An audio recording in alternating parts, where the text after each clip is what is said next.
dating app ambush that ended in gunfire and robbery. Now on the news at 10.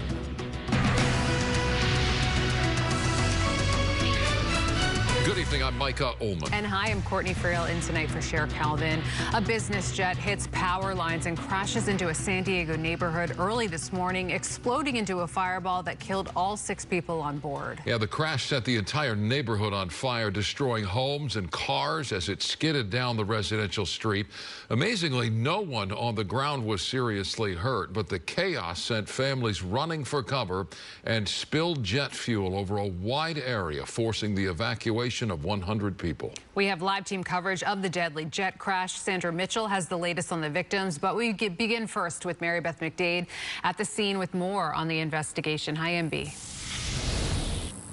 Hi there, Court and Micah. Yes, NTSB investigators are here on the scene of this deadly plane crash, and they are combing through a very large debris field. It stretches on for blocks. Now, they say it will likely take months before they know what caused this tragedy that claimed 6 lives, including the co-founder of a music agency. A massive fireball can be seen as a Cessna 550 crashes down into a San Diego military housing neighborhood. The private jet skidded down the street, dropping jet fuel along its path, causing several cars and homes to catch fire. Agent 39 has seen multiple vehicles, multiple structures on fire. Hundreds of residents had to be evacuated. There was just flames everywhere, and then we heard the chain reaction of boom, boom, boom. This man was outside when the plane plummeted from the sky. I get up, instantly call 911. I run across to my neighbor's house, banging, waking him up, letting him know fire. Neighborhood's on fire, plane explosion. The FAA says 6 people were on board the ill-fated flight. All are presumed dead. 3 of the victims are from the music agency Sound Talent, including the company's co-founder, David Shapiro, who was also a pilot. NTSB officials tell us the plane took off at Teterboro Airport in New Jersey late Wednesday night, made a refueling stop in Kansas, and was trying to land at Montgomery Field around 3:45 Thursday morning in dense fog. In communications with air traffic control, you can hear the pilot ask about the weather. Yeah, I just wanted to know if you really had any idea of the weather. In communications between the pilot and air traffic control, they discuss how the weather system was out at Montgomery Field. The pilot then asks air traffic control what the weather is like at 2 nearby airports before deciding to proceed to Montgomery. All right, so sounds great, but we'll give it a go. NTSB investigators are looking at all possible factors as to why this crash occurred. Struck power lines about 2 miles southeast of the airport, then collided with a house. 8 people on the ground suffered minor injuries. 10 homes were left severely damaged, and at least a dozen cars were scorched. Many in this community still coming to terms with what they witnessed. I looked outside and I just saw orange hue in the sky and smoke. NTSB investigators intend on being here throughout the night and all day tomorrow, and then on Saturday they're going to move the plane wreckage to a secure site to continue their probe. They expect to have preliminary reports up on their website in about 2 weeks. For now, reporting live here in San Diego, Mary McDade. We'll send it back to you guys in the studio. Thank you, Mary Beth. We are learning more about those on board the doomed flight in San Diego. They include a music talent agent and 2 of his employees. Authorities have confirmed 3 other people were also on board. They have not been publicly identified. KTLA's Sandra Mitchell is live in our news center with more on the victims. Hi, Sandy. Courtney, social media is lit up with tributes to the 2 confirmed victims, including Dave Shapiro. He was a music agent superstar. He also owned an aviation company and the private plane that crashed. Tonight, I talked with his friend who says Shapiro was a pilot and he always felt flight.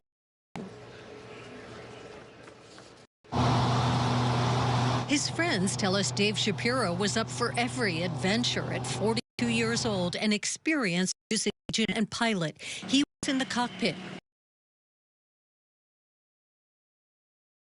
He was passionate about flying, base jumping and helicopter flying. They're like true passion.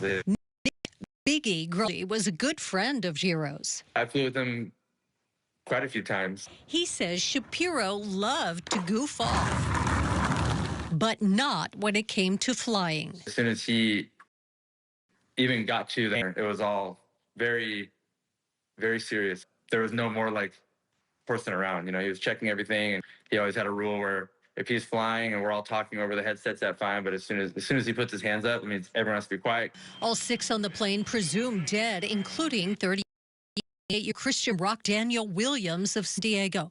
His final social media showed him at the controls of the plane with the word, "Me, I'm the co-pilot now." Shapiro was married, the co-founder of Sound Talent Group, and 3 of its employees died in the crash. In a statement, the agency said, "We are driven by lost co-founder colleagues, and our hearts go out to their families and anyone impacted by today's tragedy." The amount of impact these people in the music industry and outside is like honestly unbelievable. His friends say Shapiro gave so many their start in the music industry. He was respected and he was loved. Universally loved, like truly universally loved. You cannot find someone that will speak ill of him. Again tonight, we are still waiting for the formal identification of the other 4 victims on that plane. For now, live in News Center, I'm Sandra Mitchell. Micah and Court, back to you. All right, Sandra, thank you. The first look at your weather here at 10 o'clock. Meteorologist Vera Jimenez watching things. Vera. Thank you, Micah. Yeah, as you can see from this vantage point, we're seeing very little marine layer at this point in downtown Los Angeles. So as you move closer to the west, you start to see a little bit of the haze there, and we are going to see gray skies to start the morning. We are going to see gradual afternoon clearing, so there will be plenty of sunshine. A cooler pattern has finally moved in, and it will be with us through the weekend. That marine layer is going to impact primarily the areas west of the mountains. In some cases, like by Saturday, we are going to see it move into our interior sections, but again, it is going to clear out, and we are going to see partly cloudy skies to mostly sunny skies. Temperatures are going to be near average. Memorial Day, oh, it's going to be beautiful, especially if you happen to have a 3-day weekend. All right, more details and numbers in a moment. Back to you guys for now.